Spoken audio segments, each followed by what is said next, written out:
Baik, bismillahirrahmanirrahim. Assalamualaikum warahmatullahi wabarakatuh. Bagaimana kabarnya? Semoga selalu sehat dimanapun kalian berada. Pada kesempatan ini, kita akan sama-sama mempelajari mengenai uji min atau bisa dikatakan juga sebagai uji rata-rata. Jadi, pada kesempatan ini, kita akan mencoba untuk menyajikan dan juga menganalisis hasil uji min dari output yang sudah dihasilkan oleh SPSS. Jadi kita langsung saja ya buka untuk file data praktik SPSS. Jadi di file tersebut coba kalian klik lembar kerja scatter plot. Jadi nanti di sana adik-adik akan dihadapkan pada tiga variabel yaitu nama, lama belajar, dan juga nilai akhir. Jadi dari ketiga variabel ini kita blok seluruhnya ya tanpa melibatkan nama, lama belajar dan atribut variabel yang lainnya. Kemudian kita tekan Ctrl dan juga C secara bersamaan. Lalu kita pindahkan ke SPSS ya. Kita klik kiri, lalu kita klik kanan, kita klik paste. Oke, jadi sudah seperti ini ya tampilan pada data view. Lalu kita klik variable view ya, letaknya di sebelah kanan dari data view. Nah, di bagian ini untuk name var 0001 itu kita ubah, kita klik nama. Kemudian untuk var 0002 ini kita ubah lama underscore belajar.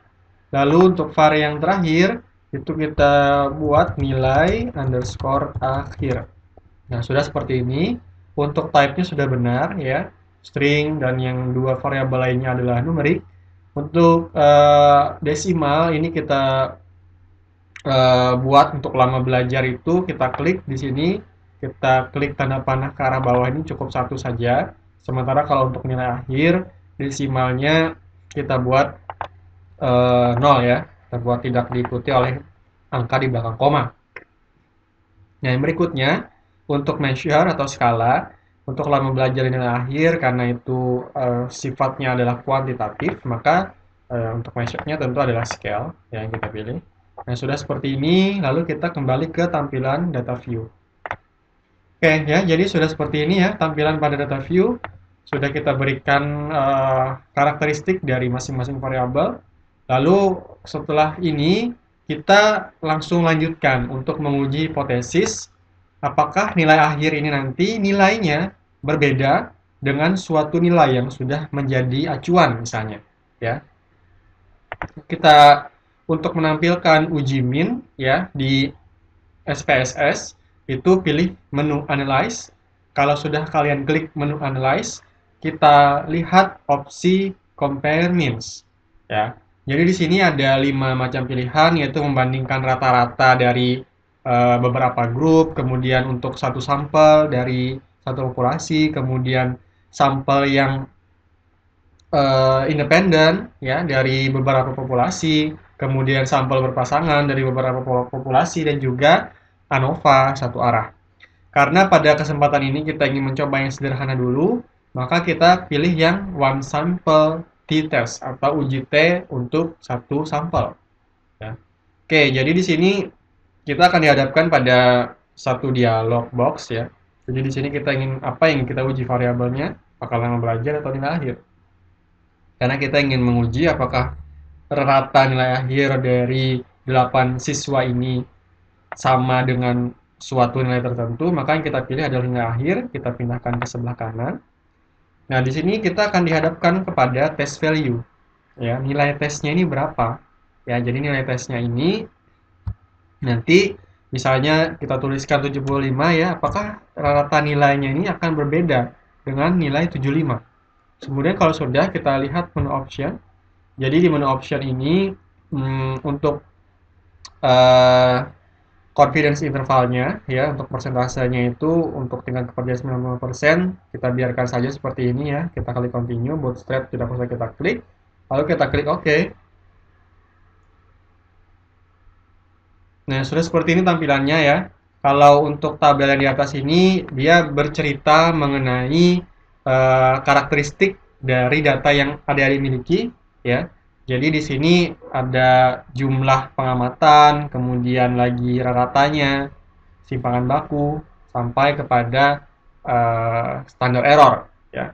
Nah, kalau untuk yang tabel yang berikutnya ini menyajikan nilai T hitung, kemudian derajat bebas ya, ada juga SIG atau kita kenal dengan p-value, selisih rata ya, dan juga selang kepercayaan ya untuk perbedaan dari rata-rata itu tadi.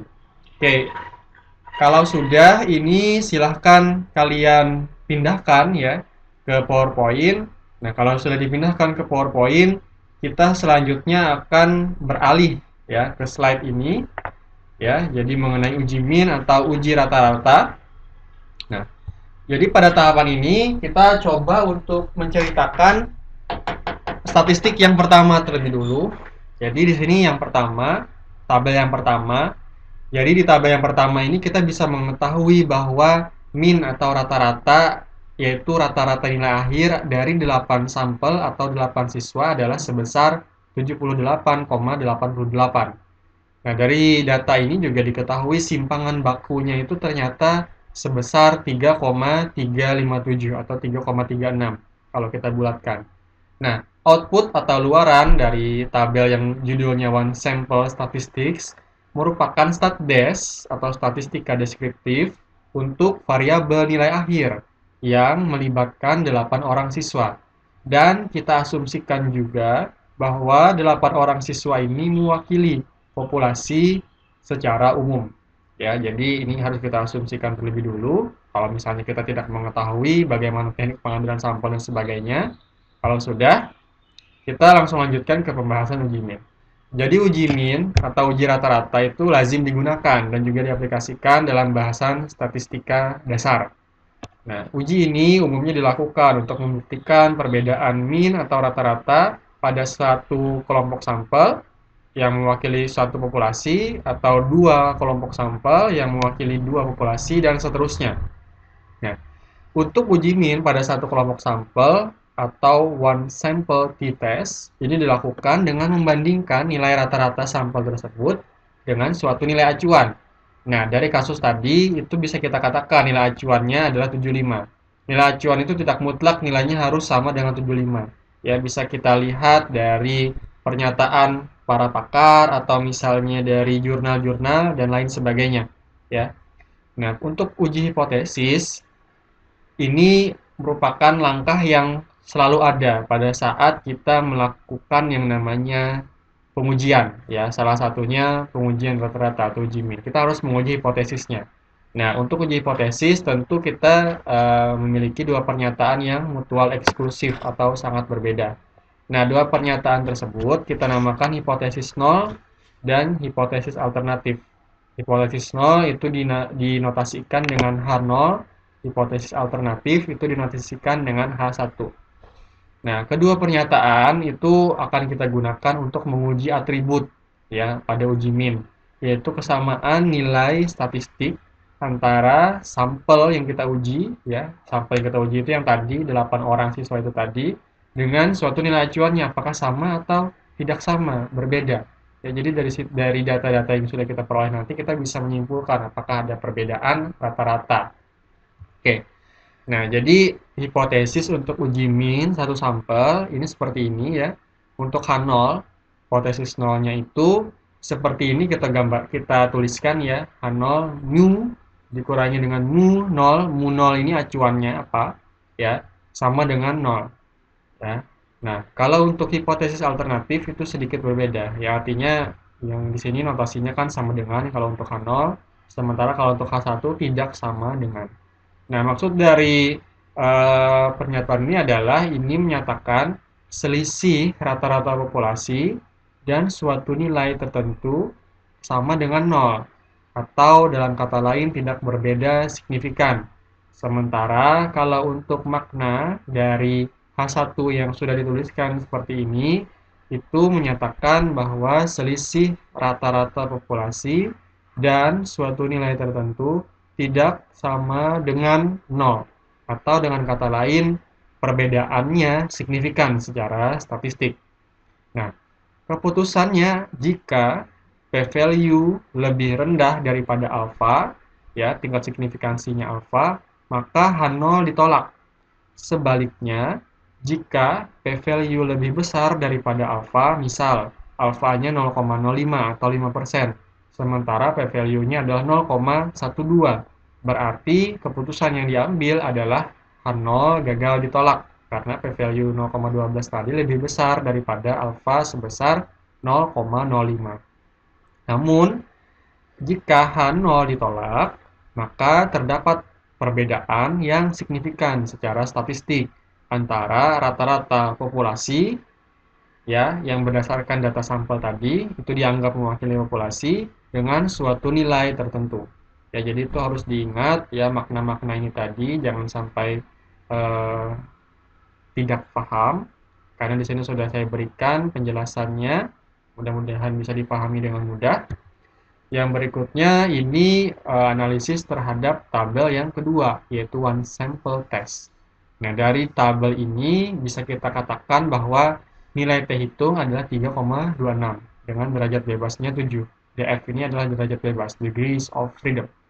Sementara untuk perbedaan rata-rata dan juga nilai acuan yang sudah kita tentukan tadi ya, misalnya kita peroleh dari suatu referensi, nilainya 75, itu ternyata perbedaannya adalah 3,88. Nah, dari hasil perhitungan ya, ternyata diperoleh p-value-nya sebesar 0,014 ya, diperoleh p-value-nya sebesar 0,014. Nah, dalam kasus ini pertanyaannya adalah keputusan apa yang bisa kita ambil jika diberikan bahwa tingkat signifikansi adalah sebesar 5%. Lalu bagaimana keputusan kalian jika tingkat signifikansinya adalah sebesar 1%? Jadi dari data ini sebetulnya kita sudah bisa menyimpulkan ya.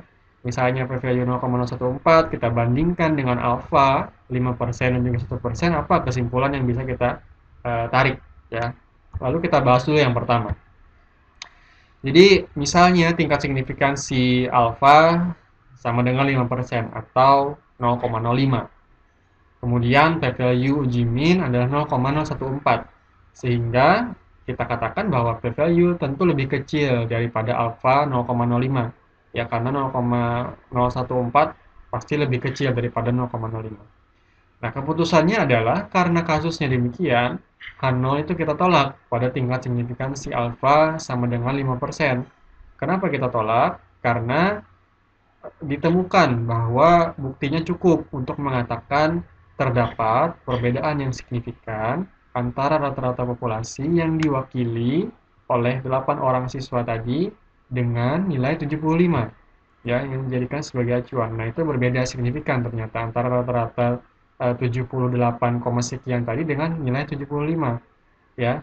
Nah, bisa kita interpretasikan bahwa dari kasus ini terdapat perbedaan yang signifikan secara statistik antara rata-rata populasi dan nilai 75, di mana diperoleh rata-rata populasi itu lebih besar daripada nilai acuan 75. Nah, kenapa bisa kita katakan lebih besar? Karena mean difference-nya di sini tandanya adalah positif, bukan negatif. Beda halnya kalau misalnya di sini mean difference-nya adalah minus 3,875, maka kita katakan bahwa rata-rata populasinya lebih kecil daripada nilai acuan 75. Nah, baik demikian mengenai penjelasan untuk uji T satu sampel ya, jadi mudah-mudahan bisa dipahami dengan mudah. Semoga bermanfaat. Wassalamualaikum warahmatullahi wabarakatuh.